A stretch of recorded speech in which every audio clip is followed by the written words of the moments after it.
எங்க வீடு ஓட்டு போட்ட வீடுன்னு எல்லாரும் வீடியோ பார்க்க எல்லாருக்குமே தெரியும்.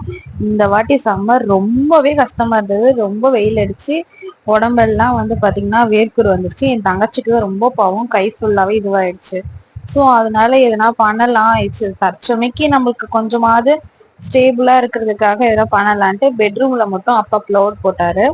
அந்த வீடு தான் இப்ப நீங்க பாத்துட்டு இருக்கீங்க. இப்போ உங்க வீடுமே ஓட்டு வீடா இருந்துச்சு அப்படின்னா நீங்களுமே இந்த டெக்னிக் யூஸ் பண்ணலாம்.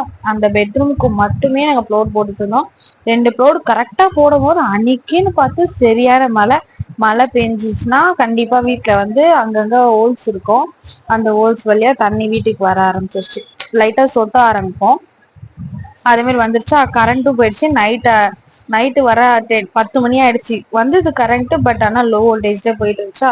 ஸோ மறுநாள் தான் அவங்க நெக்ஸ்ட் வேலையை பார்க்க ஆரம்பிச்சாங்க. நெக்ஸ்ட் டே நான் காலேஜ் போயிட்டுன்றதுனால அந்த ஃபினிஷிங் வீடியோ என்னால எடுக்க முடியல.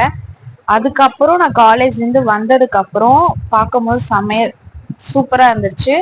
அதோட அவுட்லுக் தான் இது எல்லாமே. அதுக்கப்புறமா அங்க கொஞ்சம் கொஞ்சமா கம்பி போட்டிருந்தாங்க.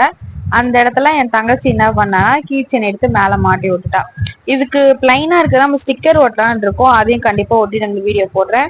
அதுக்கப்புறம் அவங்க கிளீன் பண்ண முடியாதுன்னு சொல்லிட்டு நான் போய் தூங்கிட்டேன். அப்புறமா அம்மாவும் தங்கச்சியும் தான் இதெல்லாம் அழகா அடுக்கி சூப்பரா கிளீன் பண்ணி சூப்பரா இருந்துச்சு பாக்குறதுக்கே. என்னால முடியாது, ஐயோ எனக்கு டஸ்ட் அலர்ஜி இருக்குன்னு சொல்லிட்டு நான் போயிட்டேன்.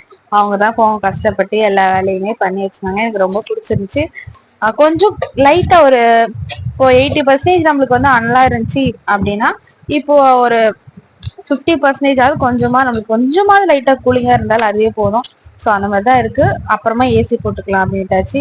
இது எல்லாமே அடுக்கி வச்சிருக்கா என் தங்கச்சி. நான் காலேஜ் போயிட்டு வர்றதுக்குள்ள சொன்னா செய்வா, இல்லைன்னா செய்யவே மாட்டா. அது ஒரு விஷயம். அது கண்டிப்பா எல்லார் வீட்லயும் நடக்கும்னு நினைக்கிறேன். தேங்க்யூ ஃபார் வாட்சிங் திஸ் வீடியோ.